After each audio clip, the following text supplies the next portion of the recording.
আপনাদের সাথে শেয়ার করব একটা নতুন ধরনের চিকেন কষার রেসিপি। চলুন তাহলে রেসিপিটা শুরু করি। এটা বানানো যতটা সহজ, খেতেও খুব টেস্টি হয়। আমাদের বাড়িতে যখনই চিকেন হয় সবাই এই কষাটাই বানাতে বলে।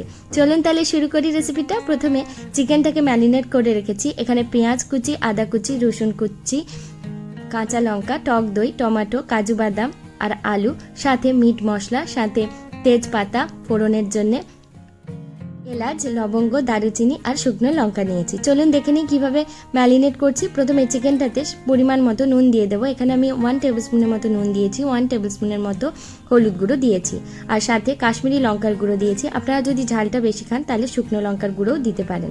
আর 2 টেবিল স্পুনের মতো সরষের তেল দিয়েছি। দিয়ে ভালো করে হাত দিয়ে এটাকে মাখিয়ে রেখে দেব ঢাকনা দিয়ে 10 থেকে 15 মিনিটের জন্য। আপনারা এটা চাইলে 30 মিনিটসের জন্যও রাখতে পারেন।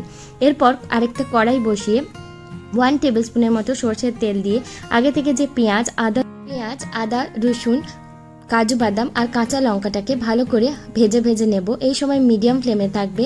হালকা করে যখন লাল লাল হয়ে আসবে এগুলোকে মিক্সিতে দিয়ে ভালো করে একটা পেস্ট বানিয়ে নেব। এর সাথে টমেটোটাও আলাদা করে একটা পেস্ট বানিয়ে নেব।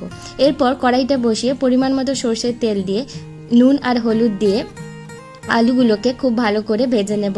এরপর আলুগুলো ভাজার পর কড়াইটা বসিয়ে পরিমাণ মতো সরষের তেল দিয়ে যে আগে থেকে যে ফোড়নগুলো রেডি করে রেখেছিলাম সব ফোড়নগুলো দিয়ে দেব, এবং ফোড়নগুলো একটু ভাজা ভাজা হওয়ার পর আগে থেকে যে চিকেনটা ম্যারিনেট করে রেখেছিলাম ওটা দিয়ে দেব। চিকেনটা দিয়ে বেশ কিছুক্ষণের জন্য মিডিয়াম ফ্লেমে এটাকে নাড়তে হবে। যখন চিকেনটা থেকে হালকা জল ছেড়ে আসবে তখন চিকেনটাতে পরিমাণ মতো নুন এবং পরিমাণ মতো হলুদ দিয়ে দেব। যেহেতু আগে একবার নুন দিয়েছিলাম তো নুনটা একটু আপনারা ভেবেচিন্তে দেবেন, এবং বারবার ঢাকনা দিয়ে এটাকে নেড়েচেড়ে করতে হবে যাতে এটা টেস্টটা আর গন্ধটা এর মধ্যেই থেকে যায়। এরপর মাঝে আপনারা চ্যানেলটা সাবস্ক্রাইব করে নেবেন, আর রেসিপিটা ভালো লাগলে লাইক করতে ভুলবেন না, আর কমেন্টে জানাবেন কেমন লাগলো।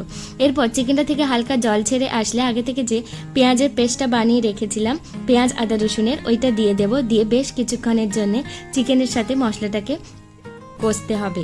এরপর যখন চিকেনটা থেকে হালকা তেল ছেড়ে আসবে তখন আগে থেকে যে আলুটা ভেজে রেখেছিলাম আলুটা দিয়ে দেব, এবং আলুটার সাথে চিকেনটাকে ভালো করে মিক্স করে নেব। এই সময় ফ্লেমটা মিডিয়াম ফ্লেমে থাকবে। হালকা যখন আলুটার সাথে মশলাটা মিক্স হয়ে যাবে তখন টমেটো পিউরিটা দিয়ে দেব। টমেটো পিউরিটা দিয়ে বেশ কিছুক্ষণের জন্য মশলাটাকে কষিয়ে নেব। যত ভালো করে মশলাটা কষানো হবে এটা টেস্টটা তত ভালো হবে। এরপর 2 টেবিল স্পুনের মতো মিট মশলা দিয়ে দেব এবং ভালো করে মিক্স করে নেব। এরপর 1 টেবিল স্পুনের মতো কাশ্মীরি লঙ্কার গুঁড়োটা দিয়ে দেব। আপনারা চাইলে এখানে শুকনো লঙ্কার গুঁড়োও দিতে পারেন। আর 2 টেবিল স্পুনের মতো ধনে গুঁড়ো দেব। দিয়ে বেশ কিছুক্ষণের জন্য নেড়ে চেড়ে নেব, এবং যখন তেলটা ছেড়ে আসবে ভালোভাবে তখন আগে থেকে যে দইটা রেডি করে রেখেছিলাম দইটা দিয়ে দেব। দইটা ভালো করে মিক্স হয়ে যাওয়ার পর এখানে আমি 2 কাপের মতো জল দিয়েছি।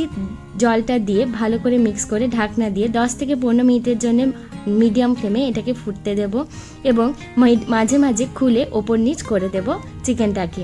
দেখুন চিকেনটা আমাদের প্রায় রেডি হয়ে এসেছে।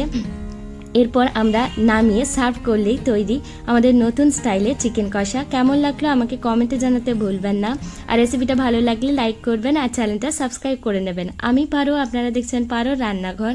ভালো থাকবেন, সুস্থ থাকবেন, নতুন নতুন রান্না করতে থাকবেন। বাই।